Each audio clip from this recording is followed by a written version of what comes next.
It was the Danzig lookalike who saved me. He was the bartender. That's right. And it was on historic Ogden, historic 24th Street. It was one of the Welcome to the ZHZ Podcast. My name is Zach Davis, and joining me is the talented Matt Allen. Matt, how are you doing? Hey, everybody. Great, Zach. How you doing? I'm doing. How you doing? How you doing, man?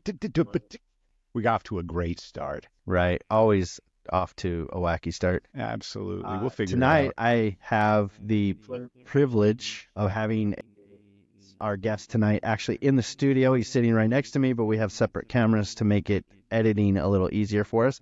This is Brad Jennings. Brad, welcome to the show.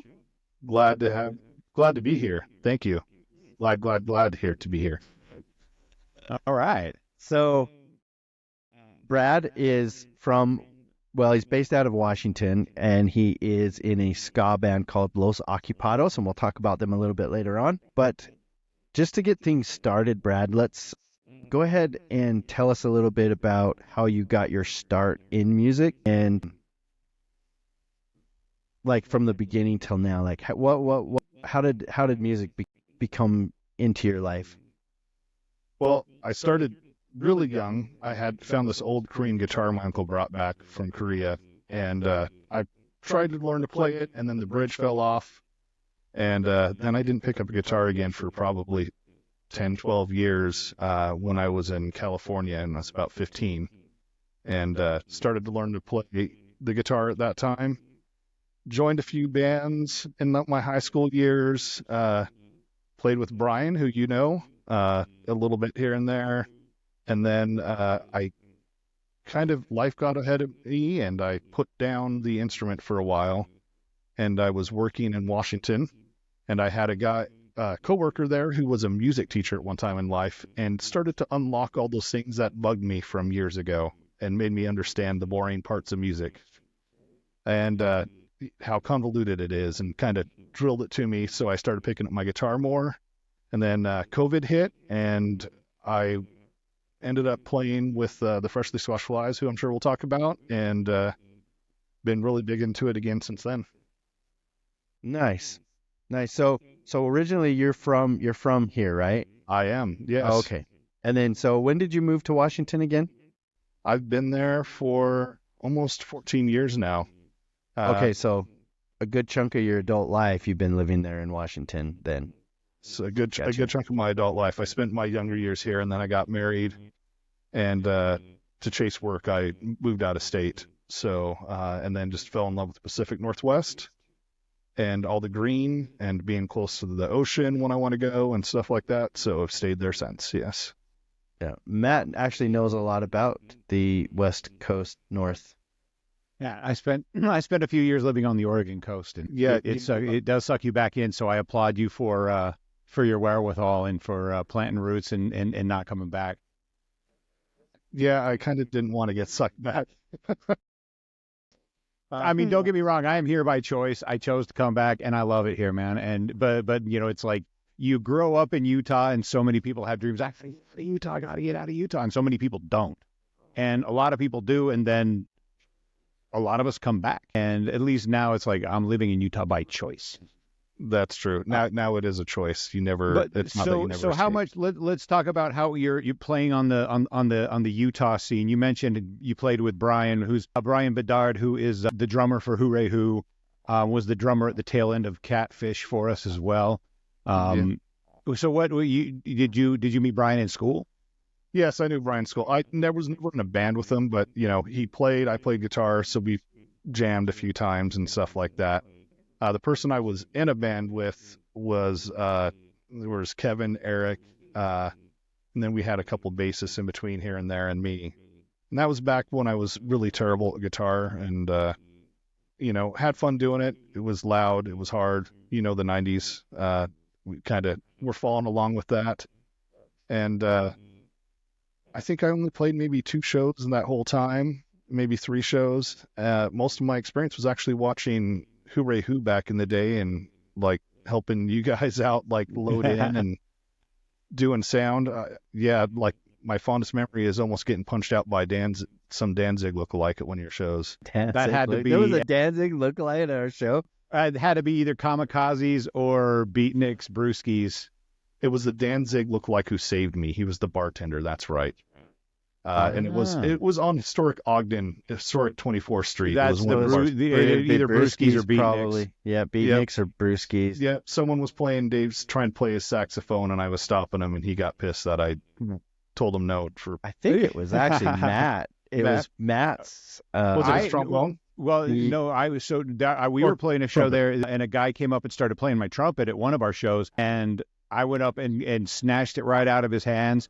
And he and his buddies were ready to kick all of our asses. They got kicked out of the bar finally, and they were waiting for us outside. And they were actually circling the parking lot behind the bar on 25th Street, waiting for us to come out. And if I recall correctly, they got pulled over and got a DUI.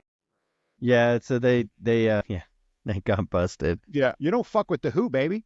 Well, so the way I remember this story is we're on a break, and it must have been it was some sort of big festival because the streets were crowded. 25th Street was just packed. Everywhere, every bar, every club, everything was just packed that night. And there's this big dude in there, and he grabbed Matt's horn and was just screwing around, But Matt snatched it from him, and he had this look on his face, and he said something to Matt in Spanish, and I don't know what it was, but Matt, having served a mission in Chile, spoke Spanish. Right. I clapped knew right what back he at said him and snapped back in Spanish, and that's what started the shit show. So yeah. So he was that's how I remember it. So yeah, he was ready to kick your ass, man. I was ready to kick his ass, but he was way bigger than me, so I would have gotten my ass kicked. He would have kicked all of our asses, I think. He would have. Yeah, I was a little nervous about that situation, but I think he stayed or something. Because the thing I remember is he tried to do it again or something like that. I was drinking. You guys were not. I remember heavily. I've been drinking a lot. I remember we didn't get paid. We got free beer and beer cheese. Yeah. I remember him coming up back and starting to pull back his fist, and the bartender there just grabbed his hand and put it behind it. He's like, "You're out of the bar," and went out at that point. Okay, so this is all stuff I don't remember past that. I love that. It's like a Tarantino movie, man. You get in 3 different perspectives of the same event, and it all kind of starts to come together. Right. Because I didn't remember. I mean, I can, I didn't remember the back and forth in Spanish until you brought it up. Right. I just remembered a really giant dude that wanted to pound me. He was. And I just remember he was intimidating. That's for sure. I was like, but man, you might as well touch a man's woman if you're going to walk up to his instrument and just start putting your hands and your mouth all over it. Yeah, I mean, I don't. It's just one of those things. We were drinking, he was drinking, his buddies, everybody's drunk, and he was just like, "Oh, look at me, ha ha ha! I'm playing the trumpet," And I don't think he meant any ill harm about it, but it just escalated rapidly. Oh yeah. Well, so. I think over the years I became known for having a pretty short fuse, so. Yeah. So, all right. So back to topic. Brad, were there any specific moments or experiences that solidified your passion for wanting to pursue music? We call it here on the show, we call it the aha moment. What was your aha moment where you just knew? First aha was younger when I found that Korean acoustic guitar, and I really wanted to play it, and I had someone teaching me how to play it, and then it broke, and I no way could convince my parents to buy me a guitar for some reason.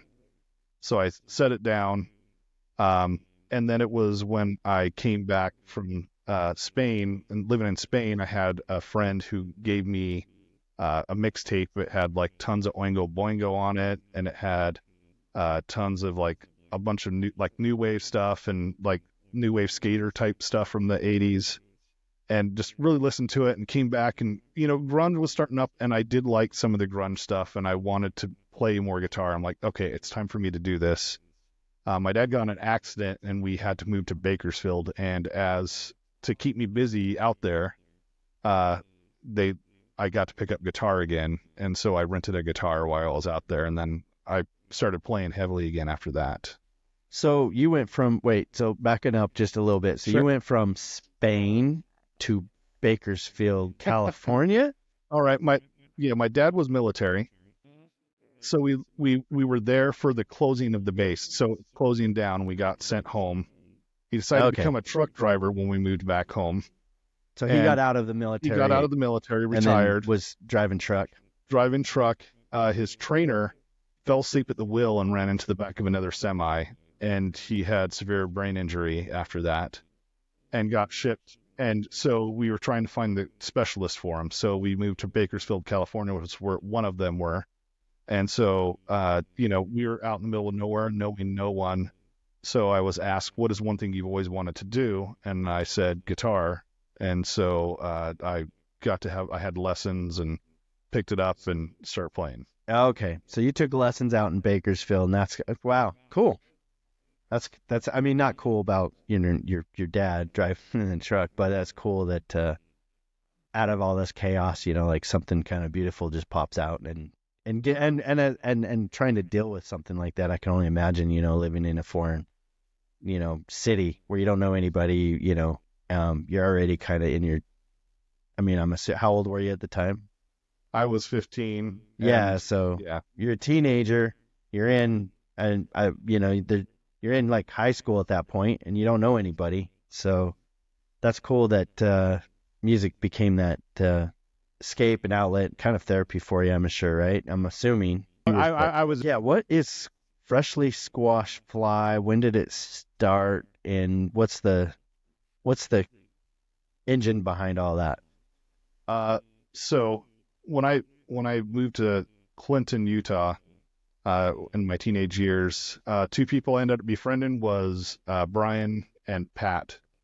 And Pat messaged me over Facebook and earlier, and this was pre-COVID, and asked me to play some Soundgarden covers with him. And so I obliged, and I bought a bass because I did not have a bass at that time. Bought a bass and did that. And then when COVID struck, he said, "Hey, I have another little project going on with a bunch of guys." So there was a drummer in Georgia named David, a keyboard player in Georgia named Ross, Pat on guitar in Texas, and then our singer Eric out of Mexico City, Mexico. And so it's a lot like a Z frequency setup, sounds like. Yes, the only person I've ever met on that whole out of that group in person is Pat. And so to get started, we basically spent all of COVID re-recording the Cure Pornography album, and we covered the entire album over COVID and made videos and just had a good time doing it. And then we ended up finishing it off by doing an original. And there's still some originals in the cooker, but I don't know where they'll ever go or if they'll go anywhere. So okay, so your part in Freshly Squashed Fly then is the bass? Yes, I played the bass, and I played some synth bass on one of the songs too. I just used a virtual synth, and because there was no bass in one of the songs, and I'm not gonna say it. You can listen to the album and hear it, or watch the video. Okay. I don't want to butcher them. And so we've Matt and I've had a chance to preview the songs that Brad brought to us. Two of them are from Los Ocupados, which we're going to get into later. But the first one, Freshly Squashed Fly, like he said, he alluded to, they did a cover of the entire Pornography album of The Cure, so it is very removed from ska music in general. And my question here on my outline is, like, what were some of the influences you had when you were in or working with the Freshly Squashed Fly? Like, who is it that started this project, or inquired with you, or was it you that started it and asked those people? Like, how do you go from Clinton to Mexico City to Georgia? How do you connect all those dots? So COVID, I bought an audio interface. I was playing a lot of music. Pat, like I said, he was the one who hit me up for that. They needed a bass player. And I still at that time primarily just had, my Fender guitars, my Strats and stuff sitting in the background. And the bass I had was an old one that really should have been thrown away. So I bought a Glary, and if anyone goes on the internet, Glary are like cheap knockoffs, but it's one of the first, early when they did the Fender headstocks, and I put Seymour Duncan quarter pounders on it, and it works like a champ, and I played shows with that, and it works. You currently play with that bass? No, I'm playing with the Yamaha now. Oh, okay. But and a Fender Bass 6 at times. But I will take it if I feel like we're going to a venue where something may get stolen, because I'd rather have that one get damaged. Yeah, you don't want your good bass stolen, obviously. It's where it's nice not to be a horn player and have like one instrument that costs a lot of money, and being able to swap it up. Because not all the band members have that option. So did Freshly Squashed Fly didn't play any gigs, obviously, then, because you're spread out throughout the world, really? Or the first song we're going to go ahead and get queued up here. Do you want to talk a little bit about this song? It is called Ancient Murder Trial. Yes. What's the inspiration behind this song? And is this an original? This is an original, yes. Okay, so this is the original. All right. Yeah, go ahead and let's. I'll work on queuing it up, and you just talk a little bit about what inspired. Who? I don't know. Who wrote the song? Who wrote the lyrics? Who wrote the song? Like, how did you guys get that all worked out? So this is one of those songs where someone just has a drum track with maybe some synth bass in the background, and that's what I had. And then it's like, write a bass line for this. And so then I write a bass line for it. And then it's like, all right, someone else is going to write guitar, and just moved on from there. Like, the lyrics were all written by Pat. The inspiration was all from I was still figuring out bass at this time. When you start to play other instruments, you start to learn the nuances a little more and appreciate the complexities behind, because a lot of people think bass is a dumbed down guitar. It's not. It's an instrument to itself. And so it was just me trying to figure out stuff from there. So cool. All right, should we play, Matt? You got anything you want to add before we go into this? I really like the vibe you guys have. You have a cool chemistry on your tracks, and I dig it, man. So let's listen to Ancient Murder Trial by Freshly Squashed Fly. To listen to this song, use the streaming link in the description below.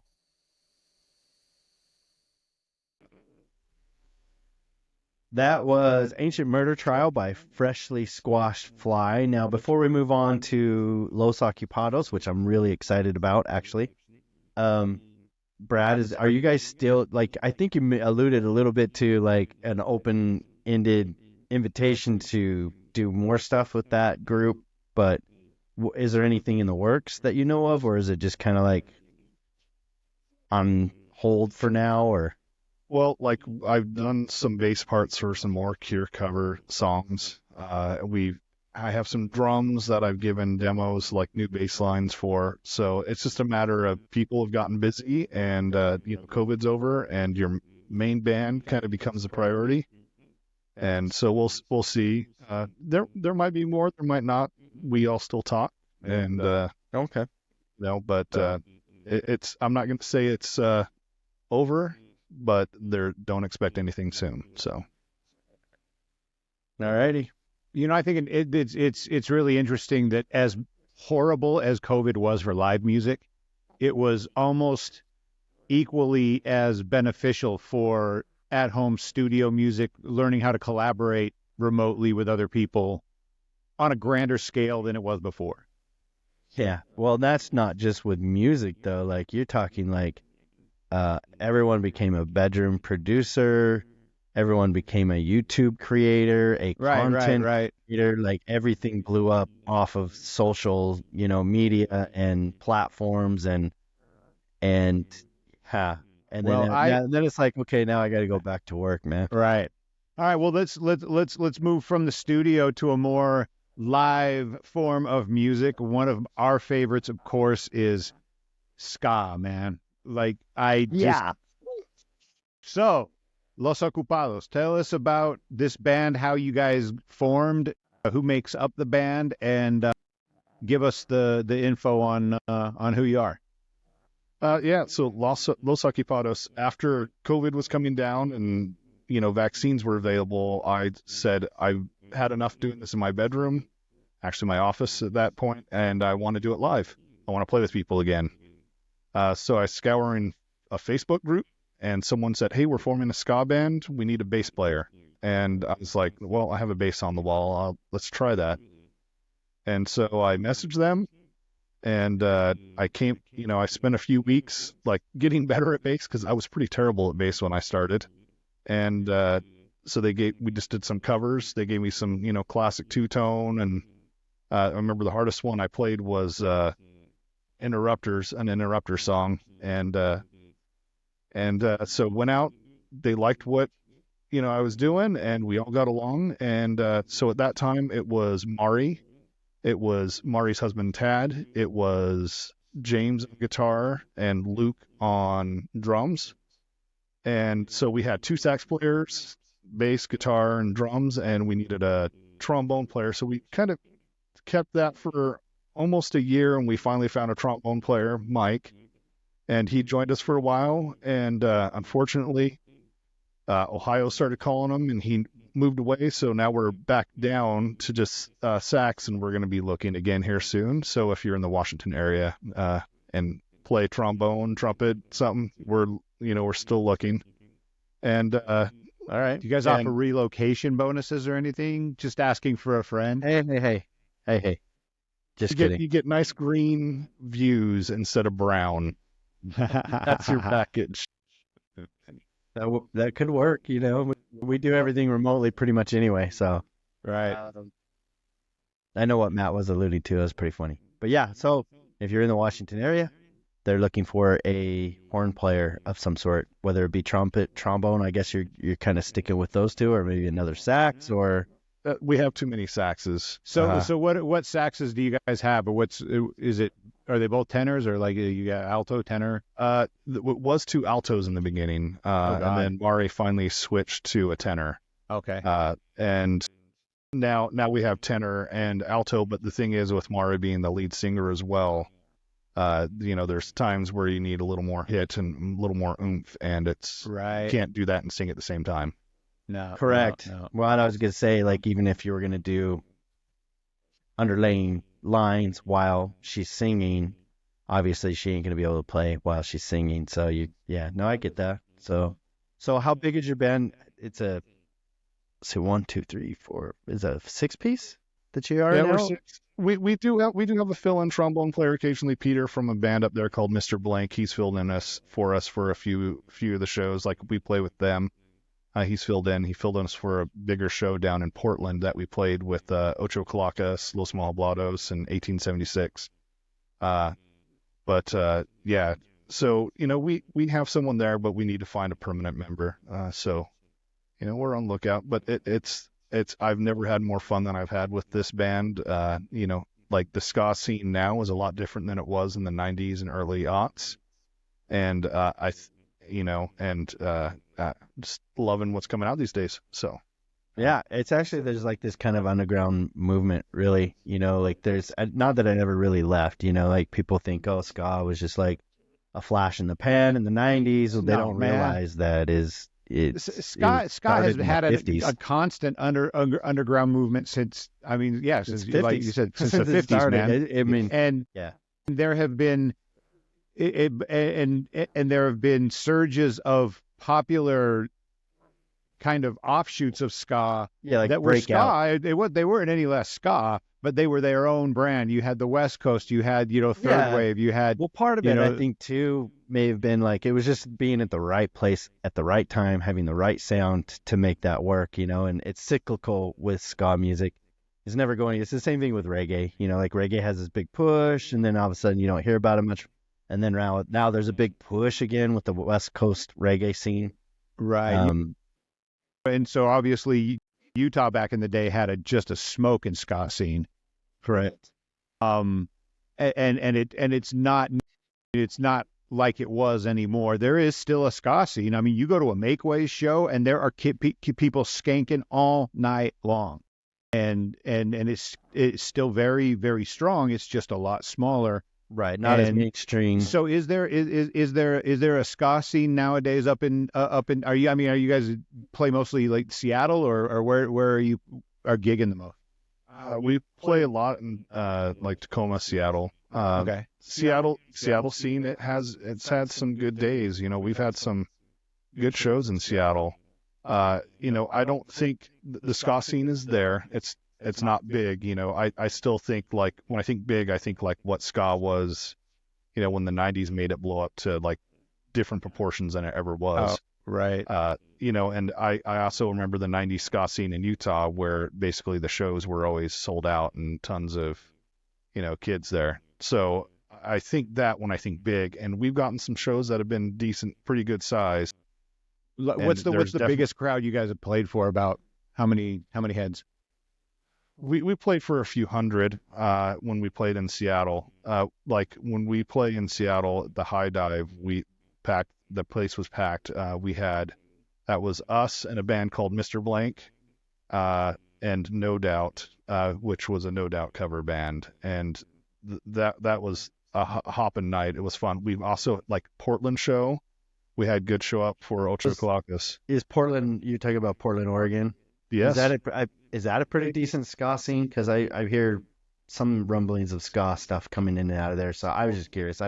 Probably ain't any different than here, honestly. But the shows we played in Portland have had the last show we played with like Ocupados. There was at least I know it was close to selling out where we played.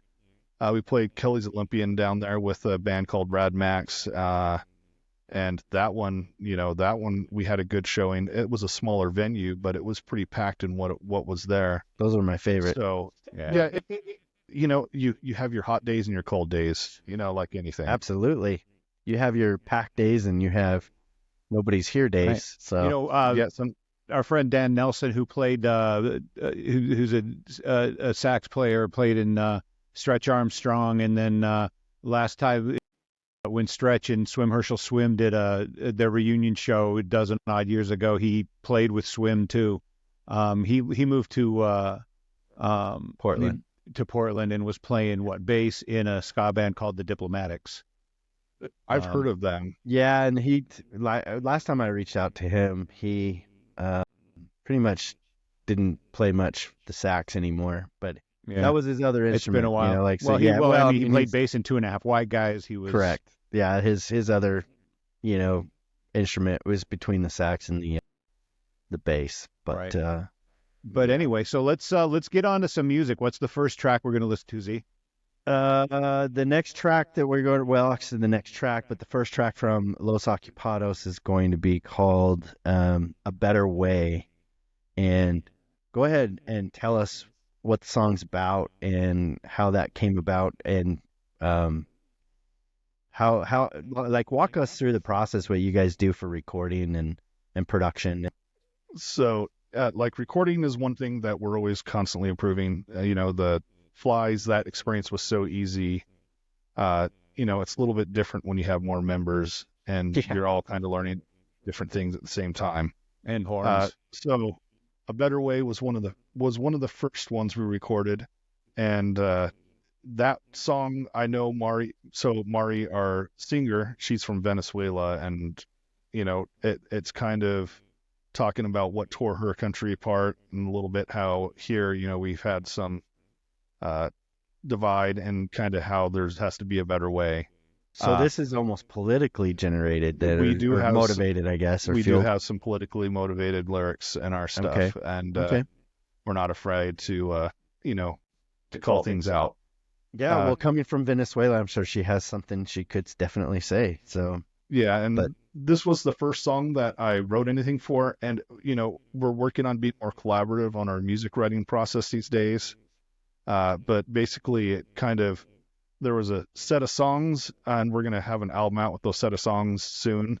And I basically, they're like, here it is, go ahead and write bass lines for it. And then I come in, they're like, that sounds good, that's going to be our thing. And so, there wasn't a whole lot of collaboration, unless like a song had like an air where, like the song feels too repetitive or something. We've adjusted it at that time. But this song was already written, and I just added bass to it, and it was the first bass line I ever wrote for a ska song. So I hopefully you like it. Yeah. Righteous. All right. Well, I'll go ahead and I'll cue this up. To listen to this song, use the streaming link in the description below. All right, that was a Better Way by Los Ocupados. And on the cover, I noticed that it had like it looked like it was kind of a dark image. I want to say it was like somebody staring at their phone. Is that right? And it was kind of like, am I remembering that right? I don't have it. I have the files here somewhere, but it's like someone doom scrolling and looking out the window for something better. Yeah, and it was kind of cool because the artwork kind of painted a picture, of just like almost like I don't know. It resonated with me to a degree on that, but anyway, okay. So one of the questions here I did want to ask is, how do you see the ska genre evolving, and what roles do you think Los Ocupados play in that evolution? It's constantly evolving. Like, I back in the 90s, there was like two-tone, and then there was the third wave, like the punk ska stuff. And I didn't really explore beyond that too much in those days. Now, like, ska core has picked up more. We played with some ska core bands. We played with, there's a lot of people putting different spins on the ska genre these days. And we've got to play with some good ones. Like we've got to play in Austin, Texas, SPI Fest, which is Ska Punk International, and they have, Chris has a ton of bands under his roster that are, very diverse and have some interesting sounds, from like 8-bit ska to, ska core. So, it's going to continue to evolve, and I think you're going to see it, blend more genres inside of it, and you're going to hear lots of different things. It's just constantly growing. It's just crazy what you hear every time I listen to. There's something new and something even better to enjoy than there was there previously. So you said you went to Austin to play. So you guys have traveled to do some tour, like you guys have done some touring before then? Yeah, we did a small stint in Austin to play Ska Punk International Festival. That was 2 days. Was like 30-something bands. The Toasters headlined it. That would have been fun as hell. And it was awesome. We lost it's a long our road trip, but I flew. Oh, okay, that would make more sense. For sure. But our sax player drove his car solo and straight over a few days and got there about 3 hours before we needed to practice, because we borrowed a practice space from Hans Gruber and the Diehards down there. And because we had to have a fill-in guitarist in 3 days' notice. So wow. Our set was not the best, but it was fun because, we had Earl from Plastic Presents fill in on us, and he just managed to learn all of our songs in our set in 3 days and play our set and then play his. Were you able to network with a bunch of other artists and stuff? I'm like, where everybody else that were there? You said there were 30 bands playing. Yeah. So were they cool? I mean, or they kind of give you the whole snobbish, like, we're above you, don't talk to us, or you just didn't, or you couldn't find them? There's always that too. But everyone was very pleasurable to talk to. Like I sat down with, I forget his name off the top of my head, but sat down with the bass player for Tsunami Bomb. Was talking to him about like the Warped Tour days, playing those venues, and got to talk to, like, Toaster's kind of a fill-in set, but I got to talk to everyone, and not a single person was rude, condescending, or said anything. Everyone there was very supportive, and it's one of the reasons why I like the ska genre and the people in it, because it's a community of people holding each other up and building each other up, versus, there's areas out there where everyone tries to tear each other down. And I appreciate that aspect of it. I think it generally here in the Utah ska scene that's still, relevant or there is, they're pretty much the same way, like when Hooray Who reunion first got out, we were trying to get other places besides, like the local gig that we set up with Dan Quintana at On Cue Music, which I'm not saying it was awesome, but the Makeways were one of the first bands to reach out and welcome us in, and they had never really even heard us much, you know, like I think it was a Halloween show that we got invited to play, and we ended up playing, I think we played 2 more shows with them, or maybe it was 1 more show with Makeways and then another one with the other band that the drummer's in. I can't remember the name of that band. We played a couple of gigs with them, and I imagine when Z Frequency decides to start doing its thing live, that's probably one of the bands that I would love to actually have them on the show. Like, that's on my short list as well. But it's nice to hear that, you know, I mean, obviously that's like in Austin, so but it's nice to hear that it's like a community, you know, like kind of everybody tries to lift each other up. I mean, obviously, you know, y'all start from somewhere, you know. Were there any other places that you played, other states besides Washington? Obviously you played Oregon. Did you ever play like Idaho or Utah or California? No, right now it's Washington, Oregon, and Texas. So those are some big ones to be put on your list, you know, like your neighbors next door. Oh, and Texas. We played Texas. Yes. So, no, but the reason I say the ska community is because we've played with many touring bands coming through. Right. And not a single one of the touring bands is broken away from that ska culture that I talked about, building each other up. Right on. You know, so it's just, you know, everyone's like that. The bands in our area, you know, like the ones that we played with the most is, you know, Mr. Blank, Simple Minded Symphony is out of Seattle. They're a great band, you know, and it's, you know, the ska community out there is smaller. Sure. There isn't a whole lot of ska bands actively playing in Salt Lake either, but there are some, you know. Yeah, it's not like Southern California where, you know, there's quite a bit more. Right. A list. Cool. So you said you were working on some new material with Los Ocupados. Is that what's happening currently? Like, what's going on right now with Los Ocupados and future plans? So we all kind of recorded stuff in our own spaces and put it on an album. So, and we had Esteban help us out, like putting all that together. Now, and then, for those who don't know, go ahead and tell us who that gentleman is. He is the ska keys guy.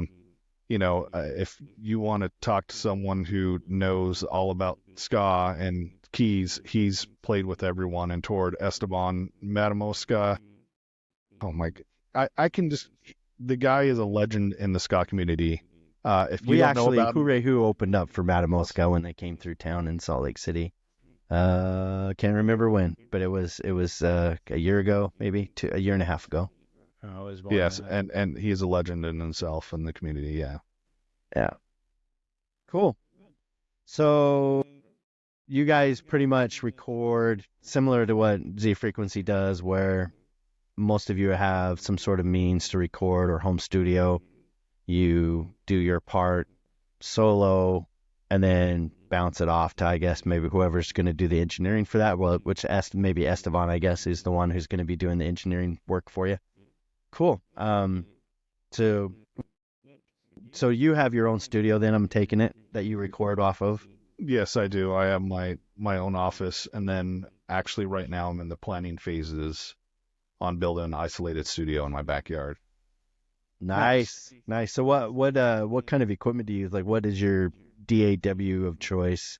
I'm a Studio One guy, because I was on a Mac for many years, and then and a Logic guy, but then, you know, they just got too expensive for me and I couldn't justify the price. So my last computer upgrade, I'm like, I can buy $1,000 audio interface and a Windows PC, and it works. You know, there's things about I miss from the Mac, but yeah, now I use an Audient I would interface know. with an ADAT. Yeah, I would know. I've never had a Mac. I've never had Mac money.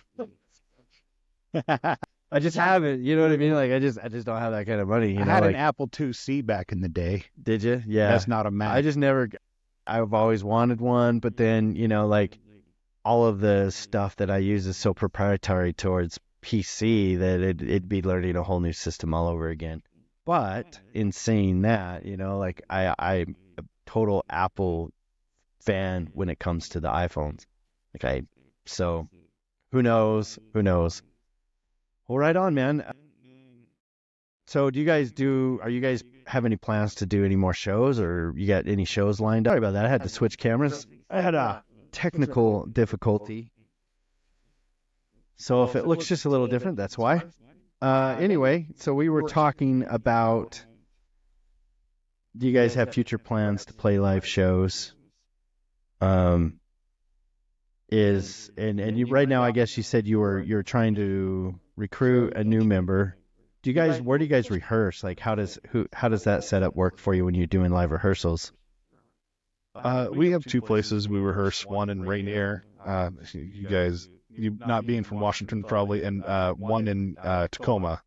And we were basically, a lot of us, we were about 80 miles plus all away from each other. So from one end to the other is like 80 miles away. Yeah, we were kind of covered. That's rough. Yeah. So now we're a little closer because now we're Tacoma down, and well, actually, no, Mari and Tad still are up north. So, yeah, but we'll practice in Rainier, or we'll practice in Tacoma, and so I'm generally driving at least 30 to 40 minutes to practice every time. Yeah. So you guys probably don't do a lot of rehearsals then. So it's probably under the presumption of like do your homework at home. And so when everybody does get together, like it's a big deal. We got to practice for the show. That, you know what I mean? Like there's that expectation that you guys know your stuff, right? There is, yeah. And we'll get together and we'll go over our sets and try and nail down those and practice songs where we're having problems. Right. Yeah. All right. Matt, do you want to? Oh yeah, let's move on. Let's. We got one more song we want to. So this is Espionage. Now I understand that this is a cover of a tune that you have permission to use. So Brad, why don't you let's give the original credit. Let us know who you're covering and who they are, and give us a little background on the track. Yeah. So when I joined the band, Luke, our drummer, he's a big Ocupados fan. And he wanted to harken back to some early, and Go-Go 13 out of southern Utah is the original creator of the song. And what was the name of the band again? Go-Go 13. Go-Go 13. Are they still active, or? No, they might still be somewhat active, but okay, they were that's fine. Yeah. Basically, he wanted to kind of do a little bit of a, play something that, Ocupados kind of helped inspire, were inspired in that area. And so he picked that. Actually, you guys are on an album with Go-Go 13. So that's... Are they on that Send Help compilation? Okay. It's a compilation album. Okay, yeah. I'll have to look into that. Cool. All right, well, and where did you guys record this? Did Esteban help you with this recording, or is this Esteban is like now... Moving forward, he's going to be involved in doing some of your mixing work? This one was mixed and mastered in Venezuela. Oh, wow. Okay, so the tracks were sent to the studio out there somewhere, I'm assuming. Then. Yep. Okay. This is Espionage by Los Ocupados. It's my personal favorite out of the three that he sent me. I think you guys are going to dig it. Mine too. Yeah, it's a good groove, man. Yeah. To listen to this song, use the streaming link in the description below. That was awesome, man. Thank you. Dig it. So recorded in the United States, mixed and mastered in Venezuela. Yes. International ska, baby. International ska. Yeah, that's what we're about. Love it. So tell the nice people at home where they can find all your music. Like, so back to Freshly Squashed Fly. Are you guys on any streaming services with that, or? Yeah, we have that Ancient Murder Trial is streaming. You can find that on any platform. The Cure stuff is on YouTube. You can find the videos there. Okay. And then we have a website called, thefreshlysquashedfly.com that kind of links to everything from there. Oh, fantastic. Yeah. So freshlysquashedfly.com. Linked it out. Check it all out. We'll leave links in the description too, on absolutely. The YouTube episode. Well, I'm looking forward to kind of doing a deeper dive into your Cure covers and stuff, man. So, And then And as so- far as if somebody wants to get a hold of you, do you have a handle like Instagram or Facebook? And Instagram Moose Kick Music. That just came about because my daughter could not say music. She would say Moose Kick. Moose Kick. I like it.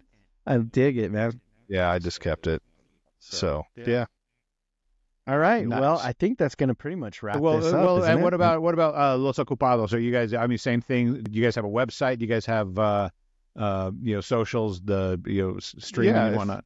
Yeah, if you go to losocupados.com, that one will redirect you to a site that kind of links to our streaming stuff, and then you can find us on you can find us on Instagram and Facebook is where we post the most. Out of because like Z Frequency is on many platforms. We're on Facebook, Instagram, TikTok.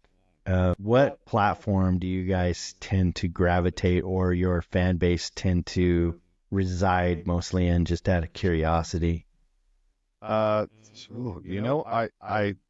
have just started recently helping out with the socials more. Our Mike Good Earl for you, Trumbull. man. That seems to be such a hard thing for band members to do. Like, yay, somebody in the band finally going to do something about that. Well, basically, it's like, hey, we need a post for a show. Will someone write it up? So I write it up and make it for Instagram, Facebook, and schedule it. So you're basically the social media manager for the band. No, Marty still does a lot of that. I help out. I'm trying to like pick up slack, You're trying to lighten the load for her. I gotcha. lighten the load, and I will say that it's fun and it's not at the same time, as you can probably know. Believe me, I know. And then we So, I know do all what about Zach it, man. knows. Yeah. So, cool. So, where does Mari like to, like, the reason why I ask is because, like, we have a presence in all of those places, but, like, it tends to be our demographic. Most of our fan base kind of hangs out in Facebook land over Instagram. Not that Instagram isn't relevant and we don't post there and stuff, but is there like a place that you guys tend to react to or engage with fans more than the other? It's Facebook and Facebook. Instagram, and it's mainly because you have the Meta Suite, right? So you Correct. can make one post and share it between both. Yep. Yeah, that's same here. So, all right, well, cool. We are going to leave links to Freshly Squashed Fly, links to Los Ocupados, and any links that can connect with him or the band. I'd like to thank you for being my guest, man, and being on the show. And next episode, we are going to interview a trap rap artist by the name of Vulpus. So We're stay going to be tuned for going that. into uncharted territory on the next episode. It's Well, you know what? This episode has been charted, because look, I'm going to tell you right now. See, if I pan over, there's Brad. Right. It's our first in-house guest There's set your up, Brads. and I'm not as prepared for that. So it was a nice challenge, and I appreciate him taking the time and coming down here and doing this, and working out the rough edges with the ZHZ podcast. In the future, I think I might have hopefully a better setup that works a little better. But yeah, Thanks for having me. It was a pleasure driving the almost 1,000 miles to do this.